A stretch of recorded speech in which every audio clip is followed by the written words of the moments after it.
प्रत्येकालाच आपल्या जीवनामध्ये असं वाटतं की बाबा मी पीसफुल मजबूत फायनान्शियल लाईफ जगायला पाहिजे, माझ्यावर कोणत्याही प्रकारचं बर्डन नसायला पाहिजे, माझा पैसा सुद्धा माझ्यासाठी काम करायला पाहिजे, राईट. आणि एक फायनान्शियल फ्रीडम, आर्थिक स्वतंत्र मिळून मी लाईफ जगायला पाहिजे. मला तुम्हाला इथं सांगायला आवडेल, आपल्या भारताला 78 इयर्स झालेत स्वतंत्र मिळून, जे आपल्या फ्रीडम फायटर लोकांनी आपल्याला मिळून दिलंय. आज आपल्याला आपल्या देशामध्ये किंवा आउट ऑफ इंडिया जिथे कुठे जायचंय आपण जाऊ शकतो, जिथे कुठे आपल्याला फिरायचंय फिरू शकतो, पाहिजे तो कामधंदा करायचा आहे तो करू शकतो, पाहिजे तो उद्योगधंदा, पाहिजे ते नोकरी, आपल्याला सगळ्या गोष्टींचं फ्रीडम आहे. आज 78 इयर्स झाले आपल्या स्वतंत्र मिळून भारताला. माझा तुमच्यासाठी एक इम्पॉर्टंट महत्वाचा प्रश्न आहे, तुम्ही तुमच्या परिवाराला, फॅमिलीला आर्थिक स्वातंत्र्य मिळवून दिलंय का? तुम्ही स्वतःसाठी आर्थिक स्वातंत्र्य मिळवलंय का? तर याचं उत्तर जर मी बघायला गेलो तर 90% लोक नो देतात. काय देतात? नाही सर, आम्ही नाही करू शकलो आमच्या फॅमिलीसाठी, किंवा मी नाही केलं माझ्या स्वतःसाठी. पण मला तुम्हाला सांगायला आवडेल, हे तुम्ही तुमच्या स्वतःसाठी न करू शकण्यामागचे काय कारण आहेत, आणि हे जे कारण आहेत, जर तुम्ही या मिस्टेक जे मी तुम्हाला सांगतोय या व्हिडिओमध्ये, या मिस्टेक जर करायच्या बंद केल्यात तर माइट बी होऊ शकतं येणाऱ्या 5 ते 10 वर्षात तुम्ही तुमच्या फॅमिलीला आर्थिक स्वातंत्र्य मिळवून द्याल, किंवा स्वतःसाठी तुम्ही आर्थिक स्वातंत्र्य मिळवाल. म्हणून 90% लोक जे आपल्या जीवनामध्ये आर्थिक स्वातंत्र्य मिळू शकत नाही, त्यामागचे काय कारण आहेत, जे आजपर्यंत आपण सुद्धा त्या मिस्टेक, त्या चुका करत आलोय, म्हणून आपण आर्थिक स्वातंत्र्य मिळू शकलो नाही. भारताला 78 वर्ष होऊन स्वातंत्र्य मिळून सुद्धा. आणि 10% लोक असं काय करतात, या व्हिडिओच्या माध्यमातून मी तुम्हाला, जर 10% व्यक्ती, 10% लोकांमध्ये तुम्हाला यायचं असेल, तर तुम्हाला क्लिअरिटी देतो की 90% लोक अशा काय चुका करतात ज्या तुम्हाला करायच्या बंद करायच्या आहे, ज्यांनी तुम्ही तुमच्या जीवनात आर्थिक स्वातंत्र्य मिळू शकाल पुढच्या 5-10 वर्षात, आणि ऑटोमॅटिक 10% लोकांमध्ये तुम्ही याल. सो या व्हिडिओमध्ये आपण बघणार आहोत स्टेप बाय स्टेप की अशा कोणत्या चुका आहेत ज्या 90% लोक करतात, ज्या तुम्हाला करायच्या नाहीये जर तुमच्या जीवनात आर्थिक स्वातंत्र्य मिळवायचं आहे, फायनान्शियल फ्रीडम मिळवायचं असेल तर. म्हणून हा व्हिडिओ तुम्हाला शेवटपर्यंत बघायचा आहे. मी स्टेप बाय स्टेप तुम्हाला एक्सप्लेन करेल की त्या कोणत्या चुका आहेत जेणेकरून तुम्ही 10% लोकांमध्ये येऊ शकाल. Watch this video till the end.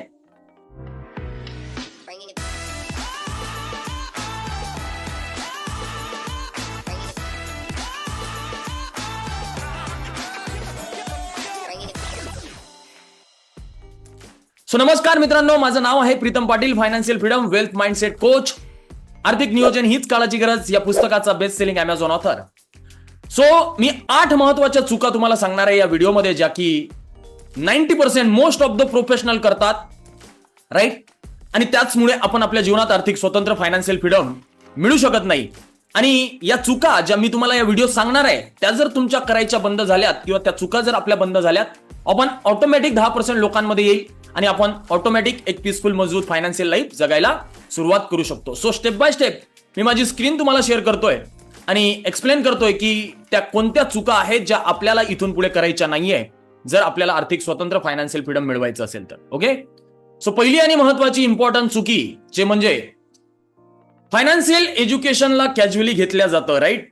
Taking financial education casually. Most of the professional तुम्ही जर बघत असाल, आज आपण इंजिनिअरिंगला, MBA ला, BCom, MCom, इव्हन लहान मुलांच्या कॉन्व्हेंटला लाखो रुपये खर्च करतो आणि त्या शिक्षणाला खूप महत्व देतो. द्यायला पाहिजे का? तर बिलकुल द्यायला पाहिजे. मी असं म्हणत नाहीये की द्यायला नाही पाहिजे, कारण आपल्या समाजाने लहानपणापासून आपल्याला हेच शिकवलंय की बाळा चांगल्या शाळेत जा, चांगल्या कॉलेजला जा, चांगले पर्सेंटेज मिळव, चांगली नोकरी मिळव, आणि आपण तेच फॉलो करत आलेलो आहे. फॉलो करायला पाहिजे, नो डाऊट. परंतु माझं तुम्हाला एक महत्वाचं इम्पॉर्टंट सांगणं आहे, सजेशन आहे असं म्हटलं तरी चालेल, लिहून घ्या नोटपॅडवर. पैसे जर कमवायला लागलात तर फायनान्शियल एज्युकेशन साहेब इम्पॉर्टंट आहे. जर पैसे कमवायला लागलात तर त्याचं नियोजन करण्याचं नॉलेज घेणं इम्पॉर्टंट आहे. जर तुम्हाला वाटतंय की तुम्हाला मरेपर्यंत पैशासाठी जर काम करायचं नसेल तर, आणि तुमचा पैसा जर तुमच्यासाठी काम करायला लागला तर तुम्ही झोपेत असताना सुद्धा तुमच्याकडे पैसा येत राहू शकतो. परंतु त्यासाठी ज्यावेळेस तुम्ही कमवायला लागता, त्याला गुंतवण्याचं नॉलेज, त्याला मॅनेज करण्याचं नॉलेज, त्याला इन्व्हेस्ट करण्याचं नॉलेज, त्याला वाढवण्याचं नॉलेज, त्याला प्रोटेक्ट करण्याचं नॉलेज, त्याला ग्रो करण्याचं नॉलेज आपल्याकडे असणं गरजेचं आहे. आणि त्यालाच म्हणतात फायनान्शियल एज्युकेशन, ज्याला 90% लोक कॅज्युअली घेतात, आणि म्हणून आपल्या जीवनात आर्थिक स्वातंत्र्य मिळू शकत नाही. ही पहिली चुकी आहे जे 90% लोक करतात, जे तुम्हाला करायची नाहीये. कमिट करा मला की यस, मी उद्यापासून 30 मिनिटं माझ्या स्वतःच्या फायनान्शियल लर्निंगसाठी रेग्युलर द्यायला सुरुवात करेल. कमेंटमध्ये मला तुम्ही कमिट करू शकता. I am committed. मी 30 मिनिटं माझ्या फायनान्शियल एज्युकेशनसाठी रोज द्यायला सुरुवात करेल. ज्याप्रमाणे 10 तास, 8 तास, 15 तास तुम्ही तुमच्या पैसे कमावण्यासाठी काम करायला देता जॉबमध्ये, बिझनेसमध्ये, त्याचप्रमाणे आपल्या फायनान्शियल एज्युकेशनला, कमावलेल्या पैशाला मॅनेज करायला, गुंतवण्याचं नॉलेज घ्यायला द्यायला पाहिजे. हे तेवढंच जास्त इम्पॉर्टंट आहे. ओके, सो ही पहिली चुकी आहे. नेक्स्ट अँड मोस्ट इम्पॉर्टंट ती म्हणजे नॉट एबल टू सेव्ह मनी. 90% लोक पैसे कमावून राहिलेत. किती वर्ष झाले? 5 वर्ष, 10 वर्ष, 15 वर्ष, 20 वर्ष.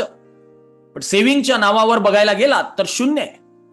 तुम्हीच तुमचं स्वतःचं कॅल्क्युलेशन करा. मी तुम्हाला म्हणतोय, तुम्हाला, येस, तुम्ही स्वतःचं तुमचं कॅल्क्युलेशन करा की किती वर्ष झालात. विचारा स्वतःला, किती रुपये तुम्ही कमावलेत, किती वर्षापासून कमावताय, काय तुमचा पगार आहे, कॅल्क्युलेशन करा. आणि आज तुमच्या बँक बॅलन्स मध्ये, सेव्हिंग मध्ये किती रुपये बघा. याचं उत्तर तुम्हाला भेटेल. आणि त्यावेळेस खरंच काय तुम्हाला वाटतंय ते कमेंट मध्ये शेअर करा, तुम्हाला कळेल.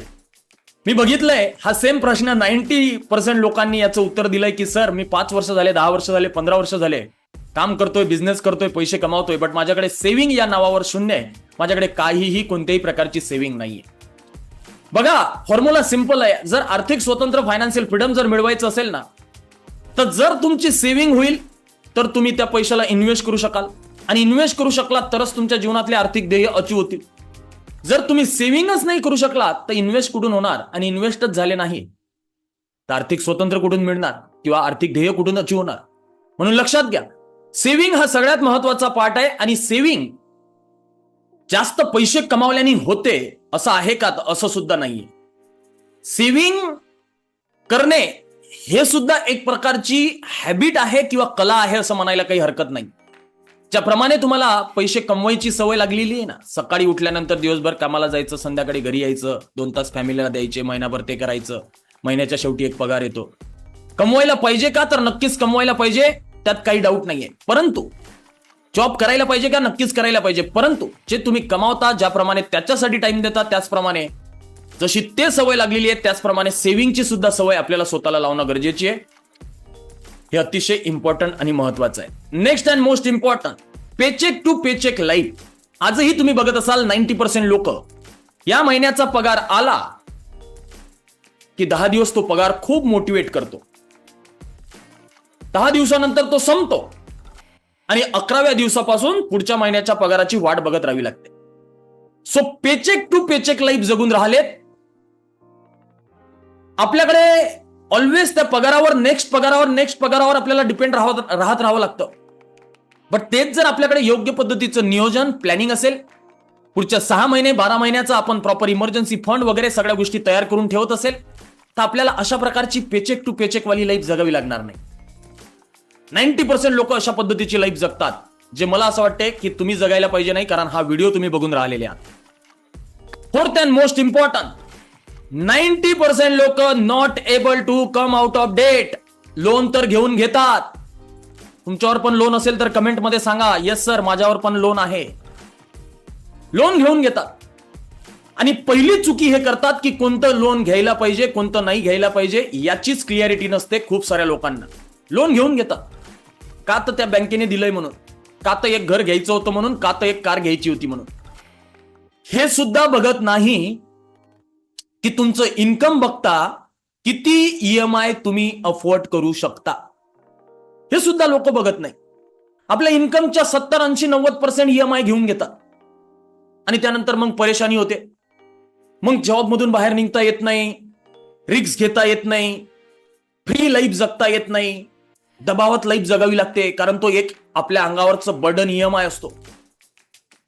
90% लोक लोन घेऊन घेतात, त्याच्या जाळ्यात फसून जातात आणि मग स्वतःला मुरगळ मारगळ करून टाकतात, परेशान होतात, फॅमिलीमध्ये डिस्टर्बन्स असतो, रात्रीची झोप लागत नाही.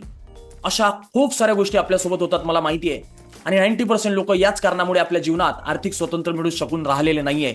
मी तुम्हाला एक सजेशन देईल, जर तुम्ही लोन जर घेत असाल किंवा घेतलं असेल तर हे लोन आहे ना, आपल्या इन्कमच्या 35 ते 40% पेक्षा जास्त लोनचा EMI नसायला पाहिजे. आपल्या इन्कमच्या 35-40%, जर तुम्हाला पीसफुल, मजबूत फायनान्शियल लाईफ जगायची असेल तर यापेक्षा जास्त लोनचा EMI ठेवू नका. Hardly 40-45%, not more than that. जर तुम्हाला तुमच्या जीवनात रात्रीची झोप चांगली लागावी असं वाटत असेल तर, राईट. आणि हे एक गोष्ट अंडरस्टँड करा, कोणतं लोन घ्यायचं कोणतं नाही घ्यायचं. महागड्या रेट ऑफ इंटरेस्ट वाल्या लोनच्या जाळ्यात फसायचं नाही. कमी रेट ऑफ इंटरेस्ट वाला लोन तुम्ही स्वीकारू शकता जर तुम्हाला लॉंग टर्म साठी होम लोन वगैरे घ्यायचंय. It is a good debt. But personal loan, credit card loan अशा सारख्या लोनच्या जाळ्यामध्ये लॉंग टर्म साठी फसू नका, राईट. ही झाली 4थ्या नंबरची चुकी. 5व्या नंबरची चुकी आपण बघूयात, जे 90% लोक करतात आणि आर्थिक स्वतंत्र मिळू शकत नाही. ती म्हणजे no planning for long term. Yes, आपण ज्या वेळेस पैसे कमवायला लागतो त्यावेळेस आपण पहिले सुरुवातीला लक्झरियस लाईफस्टाईलवर खर्च करतो. आपण हा विचार नाही करत की अरे हे फिजिकल बॉडी आहे, आज नाही उद्या काम करायची बंद होणारच आहे, रिटायरमेंटसाठी आपल्याला पैसा गोळा करावा लागणारच आहे, तर आपण सुरुवातपासूनच 2,000 1,000 रुपये जमा करायला सुरुवात करू. नाही, असा विचार आपल्या यंग प्रोफेशनल मध्ये सुद्धा येत नाही. आपला विचार काय येतो, अरे काय माहिती उद्या आपण आहोत की नाही आहोत, जगलं तर ठीक, नाही जगलं तर काय, नाही जगलं तर मागत फिरायचं, आणि जर जगलो तर काय, जगलो तर मागत फिरायचं, नाही जगलं तर ठीक आहे, काही प्रॉब्लेम नाही. ही असली जी मानसिकता आहे ना, हे एकदम मला असं वाटते चुकीची रॉंग माइंडसेट आहे. आजही जगा आणि उद्यासाठी सुद्धा जमा करा, सेव्ह करा, कारण की nobody know when will what will happen. आजही जगा आणि उद्यासाठी सुद्धा सेव्ह करा. लॉंग टर्म साठी जे काही तुमचे ध्येय आहेत, तुमचं लग्न झालं असेल, तुमच्या मुलाबाळांच्या शिक्षणासाठी असेल, तुमच्या रिटायरमेंटसाठी असेल, तुम्हाला घर घ्यायचं असेल, कार घ्यायची असेल, प्रत्येक ध्येयांचं प्लॅनिंग करा. त्याच्यासाठी किती कॉर्पस लागेल, किती रुपये गुंतवावे लागतील, या सगळ्या गोष्टींचं आत्तापासून नियोजन कराल तर त्यावेळेस तुम्हाला टेन्शन येणार नाही, प्रेशर येणार नाही, इझिली त्या गोष्टी तुम्ही अचीव करू शकाल, राईट. सो लॉंग टर्मचं ध्येय काय असू शकतं, तुमचं रिटायरमेंट. 90% लोक आपल्या स्वतःच्या रिटायरमेंटची प्लॅनिंग करत नाही. हे फिजिकल जे बॉडी आहे ना, हे आज नाही उद्या काम करायची बंद करणार आहे. हे मला सुद्धा माहिती आहे आणि हे तुम्हाला सुद्धा माहिती आहे. असं कोणी नाही या जगामध्ये की मरेपर्यंत काम करत राहणार आहे. मग मला सांगा, जर हे फिजिकल बॉडी आज नाही उद्या काम करायची बंद करणार आहे असं तुम्हाला जर वाटतंय आणि तुम्हाला जर माहिती आहे क्लिअरली, तर आजपासूनच छोटे छोटे अमाऊंट आपल्या रिटायरमेंटसाठी गुंतवायला किंवा सेव्हिंग करायला काही हरकत आहे का? तरी सुद्धा आपण करत नाही. करायला पाहिजे, आणि केली नसेल सुरुवात तर करायला सुरुवात करा, कारण हे फिजिकल बॉडी आज नाही उद्या काम करायचे बंद करणार आहे, right. Next, no planning for child future. आपल्या स्वतःच्या मुलांच्या शिक्षणासाठी आपण ज्यावेळेस मुलगा ग्रॅज्युएशनला, पोस्ट ग्रॅज्युएशनला जायला येतो त्यावेळेस आपण विचार करायला सुरुवात करतो. बट मी तुम्हाला सांगेल, जर तुमचा मुलगा आज 5, 10, 3, 4, 5 वर्षाचा असेल, आजपासून त्याच्या शिक्षणासाठी, ग्रॅज्युएशन, पोस्ट ग्रॅज्युएशन, मॅरेजसाठी शिल्लक ठेवायला किंवा सेव्हिंग करायला सुरुवात करा. जर तुम्हाला ज्यावेळेस तो मुलगा तुमचा ग्रॅज्युएशन, पोस्ट ग्रॅज्युएशनला जाईल त्यावेळेस जर तुमच्यावर प्रेशर नाही यावं, टेन्शन नाही यावं असं जर तुम्हाला वाटत असेल तर आजपासून सुरुवात करा. लॉंग टर्मचे ध्येय आहेत, त्याचा विचार आजपासून कराल तर त्यावेळेस तुम्हाला याला त्याला पैसे मागावे लागणार नाही. या चुका करतात 90% लोक, ज्या तुम्हाला नाही करायचे आहे. म्हणून तुम्हाला मी सांगून राहिलेलो आहे, जर आर्थिक स्वतंत्र येणाऱ्या 10 वर्षात, 5 वर्षात मिळवायचं असेल, फायनान्शियली फ्री व्हायचं असेल तर हे फॉलो करा, सांगतोय ते. शेवटची आणि महत्वाची चुकी मी तुम्हाला सांगेल, 90% लोक करतात आणि याच चुक्यांमुळे फायनान्शियल फ्रीडम, आर्थिक स्वतंत्र मिळवल्या जाऊ शकत नाहीये. लो इन्कम लेवल म्हणजे काय? 5 वर्ष आधी सुद्धा तेवढेच पैसे कमवत होतो, आजही तेवढेच पैसे कमावतोय. महागाई वाढत चाललेली आहे, जमाना बदलत चाललेला आहे आणि आपण आहोत तिथेच आहोत. मला तुम्हाला इथं सांगायला आवडेल की ज्याप्रमाणे जमाना बदलत चाललाय, महागाई वाढत चालली आहे, त्याप्रमाणे आपलं इन्कम सुद्धा वाढत जाणं गरजेचं आहे. Most of the professional comfort zone मध्ये येतात, जॉब करतात किंवा गव्हर्नमेंट जॉब असतो, एक फिक्स पगार आपल्याला तिथून मिळतो आणि आपल्याला असं वाटतं की यस, हा पगार आपल्यासाठी सफिशियंट आहे. बट ज्या स्पीडनी महागाई वाढत जाते त्या स्पीडने आपला पगार सुद्धा वाढणं गरजेचं आहे. म्हणून आपला पगार सुद्धा वाढवण्यावर काम करत राहा. जेवढे जास्त पैसे तुम्ही कमवाल तेवढे जास्त तुम्ही सेव्ह कराल, जेवढे जास्त सेव्ह कराल तेवढे जास्त तुम्ही इन्व्हेस्ट कराल, आणि जेवढे जास्त इन्व्हेस्ट कराल तेवढे लवकरात लवकर आर्थिक स्वतंत्र तुम्ही मिळू शकाल तुमच्या जीवनामध्ये. म्हणून कन्सिस्टंटली पगार वाढवण्यावर काम करणं गरजेचं आहे. स्वतःला डेव्हलप करा. पगार वाढवण्यासाठी स्वतःला डेव्हलप करावं लागतं, स्वतःला शिकत राहावं लागतं, स्वतःमध्ये स्किल ऍड करत राहावे लागतात, स्वतःला इम्प्रूव्ह करत राहावं लागतं. आणि जर फायनान्शियल फ्रीडम अचीव करायचं असेल तर इन्कम कन्सिस्टंटली वाढवणं गरजेचं आहे. जे 90% लोक यावर काम करत नाही, आपलं इन्कम वगैरे वाढवण्यावर. या 8 महत्वाच्या ज्या चुका आपण बघितल्यात, जे 90% लोक करतात, मी पुन्हा रिपीट करतोय, फायनान्शियल फ्रीडम, आर्थिक स्वतंत्र जर तुम्हाला मिळवायचं असेल तर ह्या चुका करू नका.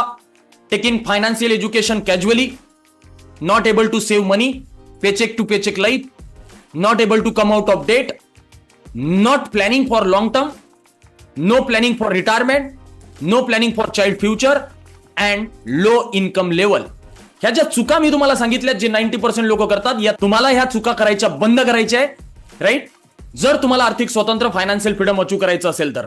आणि हा जर व्हिडिओ तुम्हाला युजफुल वाटलाय तर एक छानसा मेसेज लिहून मला कमेंटमध्ये तुमचा वाचायला आवडेल की या व्हिडिओमधून तुम्ही खरंच काय शिकलात. आणि व्हिडिओ तुमच्यापर्यंत न ठेवता तुमच्या मित्रमंडळीमध्ये, नातेवाईकांमध्ये शेअर करा, जेणेकरून त्यांना सुद्धा या गोष्टी शिकायला मिळेल, त्यांना सुद्धा या गोष्टी कळेल आणि त्यांच्या सुद्धा लाईफमध्ये फायदा होईल. आणि आशा करतो व्हिडिओ तुम्हाला आवडला तर चॅनलवर पहिल्यांदा आला असाल तर सबस्क्राईब करून घ्या, बेल आयकॉनला हिट करा, जेणेकरून माझा प्रत्येक व्हिडिओचं नोटिफिकेशन तुम्हाला येईल. तेपर्यंत bye, take care, stay happy, stay healthy, stay wealthy always. Love you all. Signing off Pritam Patil. जय महाराष्ट्र. भेटूयात नेक्स्ट व्हिडिओमध्ये. Thank you so much.